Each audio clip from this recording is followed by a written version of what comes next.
ETF index mutual funds నేర్చుకుని stock మార్కెట్లో రాణించాలనుకుంటున్నారా? వెంటనే ఈ నెంబర్కి కాల్ చేయండి. హాయ్ హలో నమస్తే, welcome back to Suman TV. Present మనతో పాటు ఉన్నారు 25 ఇయర్స్ నుంచి అమెరికాలో ఉంటున్నటువంటి ఎంఎన్సీ ఎగ్జిక్యూటివ్ వీరభద్రరావు గారు. సార్తో మాట్లాడతాం. నమస్తే సార్. నమస్తే అమ్మా. సార్, మీరు చాలా వీడియోస్లో మాట్లాడారు. ఒక విషయం ఏంటంటే, ఎవరైతే అమెరికా వస్తారో అక్కడికి వచ్చాక సెటిల్ అయిపోయిన వాళ్ళు ఎవరైతే ఉంటారో, కొత్తగా వచ్చిన వాళ్ళు, అక్కడ సెటిల్ అయిన వాళ్ళు కూడా ఏంటంటే అక్కడ లైఫ్ స్టైల్ని అలవాటు చేసుకోవాలి. ఫస్ట్ ఆఫ్ ఆల్ అక్కడ ఎలా ఉంటున్నాం అంటే, మనం ఒక ప్లేస్ నుంచి ఇంకొక దగ్గరికి వెళ్తున్నాం అంటే అక్కడ వాతావరణానికి మనం మింగిల్ అవ్వాలి. అలా ఉండకుండా మన వాళ్ళు అక్కడికి వచ్చి అంతా కొంచెం ఖరాబ్ చేయడం ఇలాంటివన్నీ జరుగుతున్నాయని చెప్తున్నారు. సో ఎట్లా సార్ అక్కడికి వచ్చి ఆ సొసైటీలో మనం మింగిల్ అవ్వాలి అంటే ఏం తెలుసుకోవాలి, ఏం నేర్చుకోవాలి, అసలు ఎలా ఉండాలి అంటే? సో ఇది అమెరికన్ సొసైటీకి మాత్రమే కాదు, ఎక్కడికి మనం వెళ్ళినా. ఇప్పుడు ఫర్ ఎగ్జాంపుల్ చెన్నైలో అందరూ లుంగీలు కట్టుకుని తిరుగుతారు. అది వాళ్ళ లోకల్ కల్చరల్ స్టాండర్డ్. అది ఎస్. అదే అలా అని చెప్పి ప్రొఫెషనల్స్ ఐటీ జాబ్కి లుంగి కట్టుకుని వెళ్ళరు. ఈవెన్ దో వాళ్ళు చెన్నై నేటివ్ అయినా వాడు ప్యాంట్ చొక్కా వేసుకుని వస్తాడు. గుడికి వెళ్ళినప్పుడు అందరూ చక్కగా లుంగి కట్టుకుని వెళ్తారు. సో అది అక్కడ local standard, local culture, local నామ్. ఇన్ఫ్యాక్ట్ టెంపుల్స్కి వెళ్ళినప్పుడు మీరు ఆ లుంగిలో ఉంటేనే మీకు ఎంట్రీ ఉంది, ప్యాంట్తో లేదు ఎంట్రీ. మీకు తిరుపతిలో కూడా పంచ కట్టుకున్నా లుంగి కట్టుకున్నా రమ్మంటున్నారు, లేకపోతే కుర్తా పైజమా, ఎందుకంటే నార్త్ ఇండియన్స్ వస్తారు కాబట్టి. అలాగా మనము మన దేశంలోనే పక్క ఊర్లోకో ఒక గుడికో ఇంకొక ఇళ్ళకో వెళ్ళినప్పుడు వాళ్ళ పద్ధతులను ఎలా మనం ఫాలో చేస్తున్నామో, అమెరికా లాంటి వేరే దేశాలకు వెళ్ళినప్పుడు వెస్ట్రన్ కంట్రీస్కి మనం ఎందుకు మార్చుకోం? ఫర్ ఎగ్జాంపుల్ అమెరికాలో ఎవ్వరు మీకు 95% పైన, ప్రాబ్లీ 1 or 2% ఎవరైనా ఎక్సెప్షన్గా ఉండొచ్చు, మీకు ఎవరు చెప్పులు వేసుకుని తిరగరు అక్కడ. సమ్మర్లో ప్రాబబ్లీ బీచ్కి వెళ్ళేటప్పుడు క్యాజువల్గా కిందకి అంటే ఇంట్లోంచి బయటకు వెళ్ళినప్పుడు చెప్పులు వేసుకోవచ్చు తప్ప జనరల్గా అక్కడ ఎవరు చెప్పులు వేసుకోరు. అంటే మీ కాలి గోరు వేరే వాళ్ళకి కనిపించదు. మనకి ఇండియాలో చెప్పులు ఇస్ కామన్, షూ ఎప్పుడైనా. అందుకనే మన కాళ్ళు కూడా అంత ఈవెన్గా ఉండవు, ఎందుకంటే అది కట్టి ఉండదు కదా చిన్నప్పటి నుంచి. కానీ కాన్వెంట్కి వెళ్ళిన పిల్లలు ఉంటారు కదా, వాళ్ళు కాన్వెంట్స్లో మొదటి నుంచి షూ వేసుకుంటారు కాబట్టి వాళ్ళ కాలు చక్కగా పొందిగ్గా ఉంటుంది. సో సింపుల్ ఎగ్జాంపుల్, మనము అక్కడ ఉన్నవాళ్ళు చాలాసార్లు వాళ్ళ పేరెంట్స్ని అమెరికాకి పిలుస్తారు అనుకుందాం. అమ్మ నాన్న ఏ పల్లెటూరు నుంచో వస్తున్నారు, ఆయన జీవితంలో ఎప్పుడూ షూ వేసుకోవాలా, చెప్పులే వేసుకు తిరుగుతారు. ఇప్పుడు ఇమాజిన్ దిస్, చెప్పులు వేసుకుని నాన్ననో అమ్మనో ఇంకొకరినో అమెరికాకి పిలుస్తున్నప్పుడు ఏమవుతుందంటే వాళ్ళని వింత జంతువులాగా అక్కడ లోకల్ వాళ్ళు మీరు బయటకు వెళ్ళినప్పుడు చూస్తూ ఉంటారు. ఏం చేస్తున్నాం మనం అంటే, మన తల్లిదండ్రుల్ని అమెరికాకి పిలిచి వాళ్ళకి అమెరికా చూపిద్దామనే మంచి ఉద్దేశంతో వాళ్ళని మీరు వింత జంతువుల్ని చేస్తున్నారు. కొంతమంది అక్కడ వాల్మార్ట్లో ఈ పెద్దవాళ్ళు వచ్చిన వాళ్ళు లుంగి కట్టుకుని, లేదంటే లుంగి పైకని వాల్మార్ట్కి వెళ్ళిపోతారు. అక్కడ లోకల్ వాళ్ళు చేసే బూతు పనులు వేరే ఉన్నాయి, అది మనం దాని గురించి మనం కమెంట్ చేయదు. మనని మనం చూసుకుందాం. అమ్మలు వస్తారు పెద్దవాళ్ళు, చీరలు కట్టుకుంటారు, okay, that is an acceptable thing. వాళ్ళు అప్పుడు కూడా వీళ్ళు వెనక్కి తిరిగి అబ్జర్వ్ చేస్తూ ఉంటారు వాళ్ళు. అది ఒక ఇంటిగ్రేషన్ పాయింట్. రెండోది వచ్చేసి ప్రొఫెషనల్స్ వస్తారు కదా, లేక వాళ్ళ హౌస్ వైఫ్స్. ప్రొఫెషనల్స్లో ఏంటంటే ఇప్పుడు మనం మెయిన్గా అర్థం చేసుకోవాల్సిన విషయం, who is a professional, what is consultant. ఇండియాలో ఈ గత 25 ఏళ్ళుగా ఐటీ వరల్డ్ వచ్చిన తర్వాత అందరూ ఆమె ఐటీ కన్సల్టెంట్ అంటారు. అంటే ఏంటి అర్థం? అంతకుముందు మన జనరేషన్ అంతా ఉద్యోగాలు 9 నుంచి 5, పొద్దున టిఫిన్ క్యారియర్ కట్టుకుని వెళ్తే మళ్ళీ సాయంత్రం ఇంటికి రావడం, అదే తెలుసు మనకి. ఉద్యోగం అనేది తెలుసు. ఉద్యోగంలో ఎప్పుడు కూడా బాస్ ఇస్ రైట్, లేదంటే కొన్ని డిపార్ట్మెంట్స్లో కొన్ని ఎగ్జామ్స్ ఉంటాయి, పీరియాడిక్గా 3 ఏళ్ళు సర్వీస్ అయిన తర్వాత ఆ ఎగ్జామ్ రాస్తే నీకు ప్రమోషన్ వస్తుంది. అంతే తప్ప వాళ్ళకి వేరే దారి లేదు. అది ఏమంటారు అంటే టాటాయిస్ లాగా మెల్లిమెల్లిగా వెళ్తూ ఉంటుంది, తాబేలు. అంతే తప్ప అది ఏదో డియర్ లాగా పరిగెత్తి వెళ్ళే అవకాశం లేదు అందులో. కానీ ఐటీ వరల్డ్ వచ్చిన తర్వాత స్ట్రక్చర్ లేదు మీకు. Everything is a flat organization. Boss, subordinate అనేది లేదు. We are all teams, we work together. ఒక్కొక్కడికి ఒక్కొక్క హ్యాట్ వేర్ చేస్తారు. మరి ఇందులో కన్సల్టెంట్ అంటే అర్థం ఏంటి? ఒక విధంగా చెప్పాలంటే మీకు, ఇండియాలో కానీ అమెరికాలో కానీ ఇండియన్ సొసైటీలో ఈ ఐటీ ఉద్యోగాలు వచ్చిన తర్వాత వర్క్ లైఫ్ బ్యాలెన్స్ మొత్తం చెడిపోయి ఎంతోమంది పెళ్ళైన వాళ్ళు డివోర్స్లు అవుతున్నాయి. అంతకుముందు rate probably 10-20%, maybe less than 10% ఉంటే ఇప్పుడు మనం వీఆర్ టచింగ్ ఆల్మోస్ట్ 50%. అయితే డివోర్స్, లేకపోతే వాడికి ఏదో బ్లూ డబ్బాలు కొన్నారంటే మీకు తెలిసి బాడీ దొరకదు. అయితే ఎందుకు జరుగుతుంది ఈ విషయం అంటే, కన్సల్టెంట్ అంటే ఎవరంటే, మీరు ఒక డాక్టర్కి వెళ్ళారనుకుందాం. Doctor is a specialist with a certain skill. ఆయన స్కిల్ కోసం మీరు ఆయన్ని ఎంగేజ్ చేస్తున్నారు. He will consult on your problem. So మీ ప్రాబ్లమ్ని ఆయన అనలైజ్ చేసి, అమ్మా ఇది జరిగింది కాబట్టి ఇవి రిపర్కషన్స్, అండ్ నువ్వు దీనికోసం ఈ మెడిసిన్స్ వేసుకుంటే నీకు ఈ రిలీఫ్ వస్తుంది, ముందు ఇది ట్రై చేద్దాం, తర్వాత ఇంకోటి ఏవో ఆల్టర్నేట్స్ ఉంటాయి. So consultant is an expert in a specific field that can solve a particular problem. That is what consultant is all about. మనకు వచ్చిన ప్రాబ్లం ఏంటంటే, కాలేజీకి వెళ్ళి డిగ్రీ చేసి మాస్టర్సో ఇంజనీరింగో అయిపోయిన తర్వాత ఉద్యోగం అన్నది ఒకటి సంపాదిస్తున్నాం. Of course title is consultant, కానీ ఈ కాలేజ్ నుంచి వచ్చిన పిల్లలకి ఏమీ రాదు. ఎందుకంటే కాలేజీలో చెప్పే చదువుతోటి మీకు ఉద్యోగాలు రావు. అందుకనే పాపం నారాయణమూర్తి గారు ఆ మధ్యన ప్రతి వాళ్ళు 70 గంటలు వర్క్ చేయాలంటే ఆయన మీద అందరూ మన్ను పోశారు.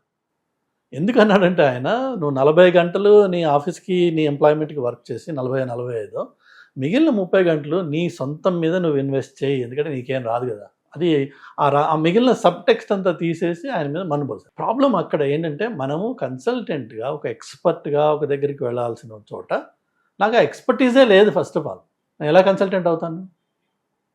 ఒకటి ఎత్తు. ఇంకొకటి ఇంపార్టెంట్ పార్ట్ ఏంటంటే, ఈ కన్సల్టెంట్గా ఉన్నవాడికి వచ్చే తెలివి ఏంటంటే, నన్ను ఎవరన్నా ఒక ప్రాబ్లం ఇచ్చి ఇది ఎలా సాల్వ్ చేస్తాం అంటే దానికి ఎంత ఎఫర్ట్ అవుతుంది, దీనికి సొల్యూషన్ ఏంటి అన్నది ముందు ఒక అవుట్లైన్ వేసుకుంటాం. ఫర్ ఎగ్జాంపుల్, మీ ఇంట్లో వచ్చి పనిచేసే ఒక అమ్మాయి ఉందనుకోండి, 4 ఉన్న ఫ్యామిలీకి మీరు ఒక మెయిడ్ని ఎంగేజ్ చేసినట్టయితే maybe you pay 2000 rupees to her per month. ఆ అమ్మాయికి తెలుసు వీళ్ళ ఇంట్లో 4 ఉంటారు కాబట్టి నేను ఆ ఇంటికి వెళ్తే ఒక గంట పని ఉంటుంది, నా గంట పనికి నాకు నెలకి 2000 వస్తున్నాయి. ఇలాంటి 5 ఇళ్ళు చేసుకుంటే నాకు 10,000 వస్తాయి. ఇప్పుడు మార్కెట్లో ఇంకా అంతకంటే ఎక్కువ సంపాదిస్తున్నారు, కానీ జస్ట్ అన్ ఎగ్జాంపుల్. అదే మీ ఇంటికి ఏదైనా ఒక ఫంక్షన్ ఉండి ఒక 5 చుట్టాలు వచ్చారనుకోండి, ఇమ్మీడియట్గా అమ్మాయి చెప్తుంది, అమ్మా మామూలుగా మీరు 4 ఉండేవాళ్ళు ఉన్నట్టు నా వర్క్ డబుల్ అయింది, ఇప్పుడు గంట కాదు 2 గంటలో 2.5 గంటలో పడుతుంది, ఈ వారానికి నువ్వు నాకు ఎక్స్ట్రా ఇవ్వాలి. దాన్ని ఎస్టిమేషన్ అంటారు. మనం ఈ పిల్లలు ఎవరైతే కాలేజ్ నుంచి ఐటీ ఉద్యోగాలు సంపాదించి ఐటీ కన్సల్టెంట్స్ అవుతున్నారో వీళ్ళెవ్వరికీ ఆ ఎస్టిమేషన్ అంటే ఏంటో ఈ గంటది కూడా తెలియదు. వాళ్ళకి తెలియక ఉద్యోగం సంపాదించాం, బాస్ ఏదో వర్క్ ఇచ్చాడు, ఆ ఇచ్చిన వర్క్ ఒక రోజులో అయ్యేదా, ఒక వారంలో అయ్యేదా, ఒక నెలలో అయ్యేదా నాకు తెలియదు ఆ విషయం. ఆయన రన్ అన్నాడు, నేను రన్ చేస్తున్నాను. ఫర్ ఆల్ యూ నో ఆ రన్నింగ్ నేను ఆపోజిట్ డైరెక్షన్లో వెళ్తున్నానేమో. దానివల్ల జరిగేది ఏంటంటే ప్రెషర్స్. ఒక వర్క్ ఒక టైం ఉండదు, ఇవాళ ఏదో ఒకటి చేసేయాలి, నాకేం రాదు ముందు, ఏదో ఒకటి చేసేయాలి, ఎవరిని అడగాలి, వెళ్ళి వాడు కూడా బిజీగా ఉంటాడు. సో నాకు గైడెన్స్ ఉండదు. ఏంటంటే ఆన్లైన్లోకి వెళ్ళి సెర్చ్ చేసుకుని కాపీ పేస్ట్లు చేసి ఆ చేసిన కాపీ పేస్ట్ కరెక్టా కాదా తెలియదు నాకు. ఇంతలో ప్రాజెక్ట్ అయిపోయే టైం వస్తుంది, వీళ్ళు ఇంకా అర్ధరాత్రులు అపరాత్రులు అక్కడే కూర్చుని ఉంటారు, వీళ్ళకి ఇంటికి వచ్చే లైఫ్ ఉండదు. దానివల్ల క్వాలిటీ ఆఫ్ లైఫ్ చెడిపోతుంది. మీకు ఆ సింపుల్ స్టెప్స్ తెలిసినట్టయితే, ఎస్టిమేషన్ అనే మాట తెలిసింది అనుకోండి, ఒక ప్రోగ్రామ్ ఇది ఈ పర్టికులర్ ప్రాజెక్ట్లో ఈ ఫంక్షన్ ఇది అన్నాడు అనుకోండి, ఇమ్మీడియట్గా మీరు దానికి కావాల్సిన అవుట్లైన్ ఏంటి వేసుకుని, ఈ అవుట్లైన్, ఈ కంప్లెక్సిటీ, ఈ డొమైన్, ఈ డేటాబేస్, ఈ front end, whatever they may be components, దీనికి నాకు 6 months పడుతుంది. ఆ 6 months కూడా ఏంటి, డిజైన్, అనాలిసిస్, హై లెవెల్, లో లెవెల్, టెస్టింగ్, క్యూఏ ఇవన్నీ ఉన్నాయి. వేసుకుని నన్ను నేను చెప్పుకుంటా, బాబు ఇది 6 నెలలు పడుతుందా, నెల రోజులు పడుతుందా, వారం రోజులు పడుతుందా, దానికి అకార్డింగ్గా నా క్యాలెండర్ నేను మెయింటైన్ చేసుకోవాలి, మేనేజ్ చేసుకోవాలి. నేను మేనేజర్కి నేను ఎక్స్పెక్టేషన్ సెట్ చేసి దాన్ని ఆయనకి ఫుల్ఫిల్ చేయాలి. ఈ విషయం ఏవి వీళ్ళు నేర్చుకోకుండా ఒక ఉద్యోగంలో పడేటప్పటికి వాళ్ళకి తెలియని విషయం ఏంటంటే, వాళ్ళు ఎటు పోతున్నారో అగమ్య గోచరమైన లైఫ్. కానీ జీతాలు మాత్రం వస్తున్నాయి. ఐటీ కన్సల్టెంట్ అనే టైటిల్ ఉంది, బట్ వీళ్ళకి వర్క్ ఏంటి తెలియదు, దాన్ని మేనేజ్ ఎలా చేయాలో తెలియదు. ఆన్ టాప్ ఆఫ్ ఇట్ మన ఇండియన్ సొసైటీలో కొంత టాప్ డౌన్ హైరార్కికల్ ప్రెషర్స్ ఉంటాయి. Manager is right. చాలాసార్లు నేను చూశాను, your day ends when your target ends అంటాడు. అంటే నువ్వు ఇది చేసిన తర్వాత ఇంటికి వెళ్ళు, అది రేపు పొద్దున్న 5 అవుతుందా, ఇవాళ రాత్రి 12 అవుతుందా, ఇవాళ సాయంత్రం 5 అవుతుందా, వీళ్ళకి తెలియదు. సో ఆ self management, learning the basics of your job, of what is expected of you, అది తెలియనప్పుడు ఇండియా అయినా అమెరికా అయినా క్వాలిటీ ఆఫ్ లైఫ్ ఉండదు.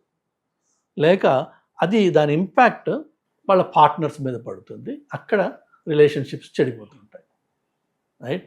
సో ఇది నేర్చుకున్నట్టయితే డెఫినెట్గా యుఎస్లో కానీ ఇక్కడ కానీ వీళ్ళు ఒక కెరీర్ బిల్డ్ చేయొచ్చు. అది ప్రొఫెషనల్ సైడ్లో. ఇక పర్సనల్ సైడ్లోకి వచ్చినప్పుడు నేను చాలాసార్లు చెప్పాను ఇంతకుముందు కూడా మీతో వీడియోస్లో, పర్సనల్ గ్రూమింగ్ ఈజ్ ఇంపార్టెంట్. చాలా ఇంపార్టెంట్. అది ఏంటంటే నేను ఒక ఇంటర్వ్యూకి వెళ్తున్నప్పుడు ఎలా నన్ను నేను తయారు చేసుకుని నన్ను నేను ప్రజెంట్ చేసుకుంటానో, ఆ presentation every day of your life in public, ఉద్యోగానికనే కాదు, ఎక్కడన్నా మనం షాపింగ్కి వెళ్తున్నాం. ఇన్ఫ్యాక్ట్ చాలాసార్లు మీరు ఆన్లైన్లో వీడియోస్ చూడండి, ఫ్లైట్లో ట్రావెల్ చేసేటప్పుడు నువ్వు ప్రాపర్గా ప్రొఫెషనల్గా బట్టలు వేసుకుని వెళ్తే మీకు అటెండెంట్ ఇచ్చే ట్రీట్మెంట్కి వర్సెస్ ఒక హోమ్లెస్ ఫెలో లాగా చిరిగిపోయిన జీన్స్ను పనికిరాని హుడీస్ వేసుకుని వెళ్తే అదే హోస్ట్ మిమ్మల్ని ఎలా ట్రీట్ చేస్తుంది. జస్ట్ అది ఎవరో మీరు కొత్తవాడు వచ్చి మీకు ఆ తెలివి చెప్పక్కర్లా, మీరు స్వయంగా మీకు కనిపిస్తుంది.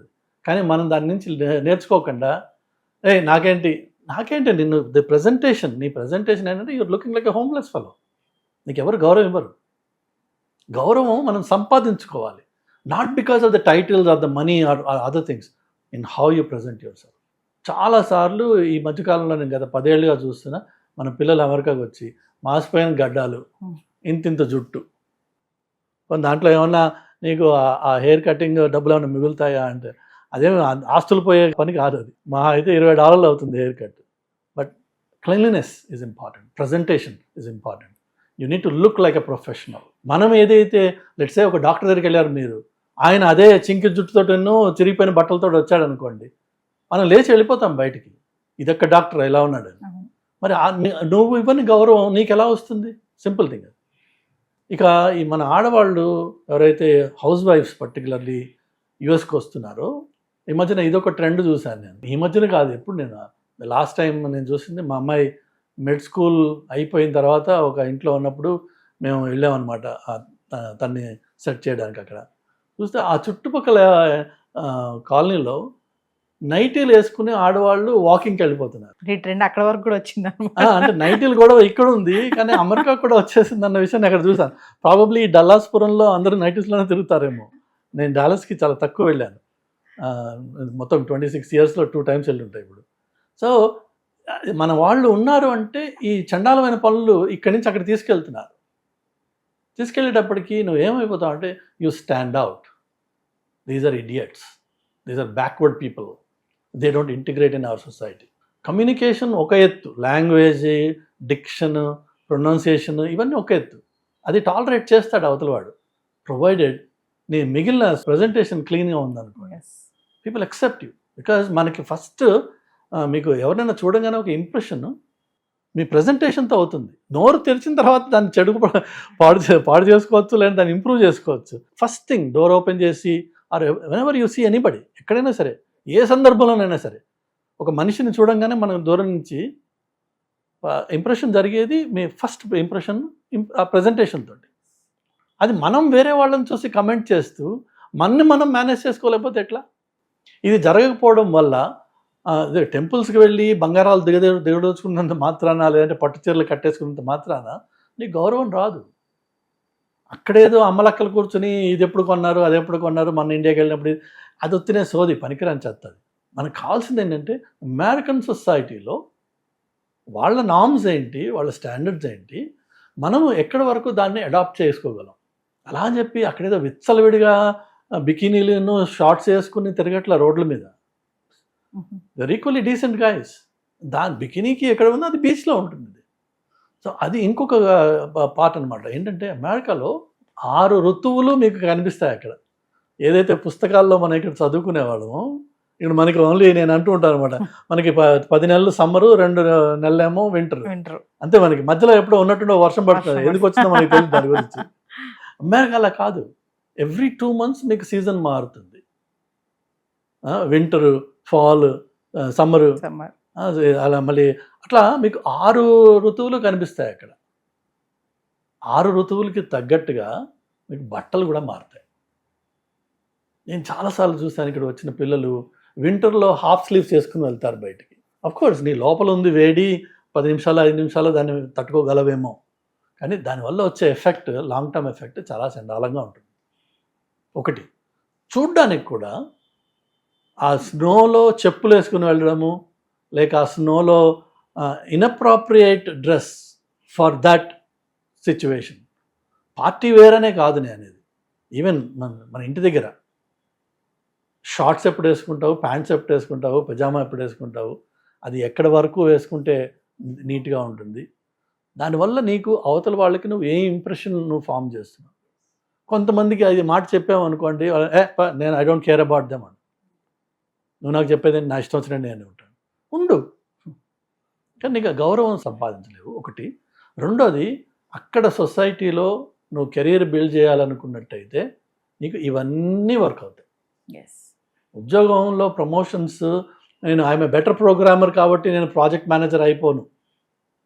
I need to be a good programmer with good communication and good level of analytical skills, maturity and the people relationship capability. ఎందుకంటే ఇండియాలో ఎలా ఉందంటే టైటిల్స్కి గౌరవం వస్తుంది. If I'm vice president, everybody will look up, oh my God. అక్కడ it doesn't matter, you are the CEO unless you talk to me like a CEO. You don't get the respect of a CEO. Who cares? నాకు దమ్ముంది, ఇది ఈ job కాకపోతే ఇంకో జాబ్లోకి వెళ్తాను, అంతే తప్ప నీ నోటి మాట వల్ల, నీ అపియరెన్స్ వల్ల, నీ యాటిట్యూడ్ వల్ల నీకు రెస్పెక్ట్ వస్తుంది, రికగ్నిషన్ వస్తుంది. అవి లేని రోజున నువ్వు IIT నుంచి వచ్చాను నేను అన్నా నీకు రికగ్నిషన్ రాదు, గ్రోత్ రాదు. అలానే ఈ రోజున అమెరికాలో one of the most hated community ఏది అంటే ఇండియన్స్. ఎందుకు అన్నట్టయితే మన ప్రాబ్లం, బాగా డబ్బులు సంపాదిస్తున్నాం. We are the richest minorities among all immigrants. Indians are the richest. అంటే డబ్బు ఉంది మన దగ్గర, సో కెపాసిటీ టు స్పెండ్ మన దగ్గర ఉంది, పొటెన్షియల్ ఉంది. కానీ మైండ్ క్లోజ్ అయిపోయి నేను అదే ఇండియన్ పద్ధతిలో ఉంటాను నేను అనేటప్పటికీ నీ దగ్గర డబ్బున్నా నీకు గౌరవం రావట్లా, హేట్రెడ్ సంపాదిస్తున్నాను. నీకున్న డబ్బు అలానే రోడ్డు మీద పడేమని చెప్పట్లా. ఫర్ ఎగ్జాంపుల్ సింపుల్గా చెప్తాను నేను, ఆలన్ ఎడ్మండ్స్ అని ఒక షూ ఉంది, నేను బాడీ పబ్లిసిటీ ఇవ్వట్లేదు, బట్ ఒక నేమ్, బ్రాండెడ్ నేమ్, జాన్స్టన్ అని, ఆలిసన్, అట్లా సింపుల్గా అవే పెద్ద 3500 4000 షూస్ కాదు అవి. మహా అయితే 600 700 500 800 అలా ఉంటాయి. కానీ అది లైఫ్ టైం వారంటీ ఉండే షూ. అది మీరు ఒకసారి ఆ షూ కొన్నారనుకోండి, ఒకసారి దాని సోల్ పోయింది, మళ్ళీ పంపిస్తే వాడు రీసోల్ చేసి పంపిస్తాడు, $100 ఎంతో, లైఫ్ ఎక్స్టెండెడ్ అగైన్. అది వేసుకుని వెళ్తే మీకు వచ్చే రికగ్నిషన్ కానీ మీ అపియరెన్స్ కానీ వర్సెస్ అక్కడ వాల్మార్ట్లోను, కోల్స్ అని ఇంకొక చిన్న స్టోర్స్ ఉంటాయి, వాటిల్లో కొన్న షూ వేసుకుని నువ్వు వెళ్తే నీకు స్వతహాగా నువ్వు అద్దంలో చూసుకుంటే నీ ఇంప్రెషన్ కానీ అవతల వాళ్ళు నీకు ఇచ్చే రెస్పెక్ట్ కానీ జమీన్ ఆస్మాన్ ఫరక్. సో ఇవన్నీ opportunities to learn, observe others and learn from them. అలా అని చెప్పి నువ్వు $1000 పెట్టి షూ కొనాల్సిన అవసరం లేదు. ద సేమ్ థింగ్ మీకు ఏదో దీంట్లో అవుట్లెట్ స్టోర్స్ అని ఉంటాయి, $800 షూ ప్రాబ్లీ 600కో 400కో దొరుకుతుంది, అది కొను. $40కి చూడు. ఎందుకు చెప్తున్నానంటే ఫైనల్గా కంక్లూజన్లో, అమెరికాలో చాలామంది హిస్పానిక్ పిల్లలు అన్ఎడ్యుకేటెడ్, వాడికి స్పానిష్ తప్ప వేరే ఏ భాష రాదు, రూపాయలు లెక్క పెట్టడం కూడా రాదు చాలామందికి. వాళ్ళు చాలామంది అలవాటు ఏంటంటే నోట్లు కట్టిన ఇట్లా రౌండ్గా తిప్పుతారు, రౌండ్గా ఉంటే దానికి ఒక రబ్బర్ బ్యాండ్ వేసి ఉంటుంది, అంతే, వాడు అదే జేబులో పెట్టి తిరుగుతాడు. వాళ్ళ క్రెడిట్ కార్డ్స్ ఉండవు వాళ్ళకి, ఇక్కడ ఇల్లీగల్స్. వాళ్ళు ఒక డిపార్ట్మెంటల్ స్టోర్కి వెళ్తే క్లియరెన్స్ అని పనికిరాని చెత్త వైపు వెళ్ళరు వాళ్ళు. అసలు ఏది డే లేబర్ నేను చెప్పేది, వాళ్ళు అటు వెళ్ళరు. వాడు నైకీ బ్రాండ్ న్యూ ఎక్కడ ఉందని చెప్పి వెళ్తాడు ఆ డిపార్ట్మెంట్కి, లేదంటే అడిడా ఆ డిపార్ట్మెంట్కి వెళ్తాడు. వాడు బ్రాండ్ న్యూ అన్నీ తీసుకొచ్చి కౌంటర్ ముందు పెడతాడు. పెట్టి ఈ కట్ట తీసి ఆమెకి ఇస్తాడు క్యాషియర్కి, నువ్వే లెక్క పెట్టుకో, ఇది ఎంత అయింది నువ్వే తీసుకో, ఆ మిగిలిన నాకు ఇచ్చా. అదే స్టోర్లో పక్క కౌంటర్లో ఇండియన్ ఫ్యామిలీతో పాటు వెళ్ళి $5, $3, $10కి క్లియరెన్స్లో ఉండే వస్తువు తీసుకుని వచ్చి వీడు గర్వంగా కౌంటర్లో నిలబడి వాడిని తక్కువ చూపు చూస్తుంటాడు. సిగ్గుచేటు. We need to learn, we need to grow. అది అసలు. Thank you sir.